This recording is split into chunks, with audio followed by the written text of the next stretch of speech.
Welcome back to the channel. Today I'm going to walk you through a simple but crucial step to protecting your private messages on Telegram.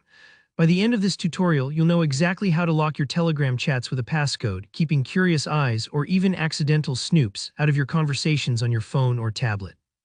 Let's jump right in.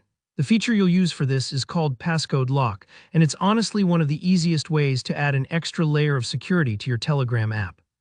This isn't just for people worried about secret agents reading their texts. It's perfect for anyone who shares a device with family, kids, or colleagues, or just wants to keep their chats personal. First, open your Telegram app and head into your settings. You'll usually find settings as a little gear icon in the bottom right or top corner, depending on your device. If you've never explored past the main chat screen before, don't worry, just take your time and look for that gear. Once you're in settings, find privacy and security. It's usually grouped near other options like notifications and data. Inside Privacy and Security, scroll until you see Passcode Lock. This is your gateway to locking down the app. Tap on it, and you'll see an option that says either turn passcode on, or there might be a toggle switch you can flick to enable it. The app will now ask you to create a 4-digit PIN, a classic, straightforward way to secure your messages. Type in your chosen PIN and you'll be asked to confirm it by typing it again.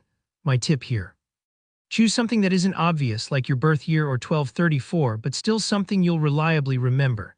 Now, here's a great little bonus. Telegram lets you beef up your security even more by offering a custom password. If you want to move beyond simple number codes, tap on Passcode Options or change PIN type. This gives you the option to set an alphanumeric password, meaning you can mix letters and numbers, just like a typical password on a website.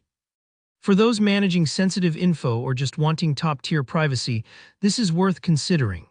If you're worried about forgetting a complex password, maybe jot it down in a secure password manager. With your passcode set, the next step is to configure how and when Telegram locks itself automatically. Right beneath the main passcode toggle, you'll see Autolock. Here, you can select how long Telegram waits before locking after an activity, from as short as 1 minute to up to 5 hours. For example, if you often hand your phone to kids to play games, a shorter interval like 1 minute means your chats will lock quickly if you walk away. If you dislike constantly entering your passcode, you might prefer a longer interval, but just know this could mean a little less security. And here's a modern convenience. Telegram integrates with your device's biometrics like fingerprint sensors or Face ID. You'll see options such as Unlock with Fingerprint or Unlock with Face ID. Switching this on lets you access your chats almost instantly without typing your code every time. It's fast and secure if your phone supports it. Absolutely turn this on for the best combo of privacy and ease. That's all there is to it. Setting a passcode lock on Telegram only takes a few minutes, but it really can make a world of difference for your privacy. Don't worry if you need to test it a couple of times or if some menus look a little different. Telegram updates its look occasionally, but the basic steps stay the same. Thanks for watching. If you found this guide helpful, give the video a like, and let me know in the comments if you have any questions or run into any issues. I'm always happy to help. And for more straightforward tutorials like this, don't forget to subscribe. Stay safe, and I'll see you in the next video.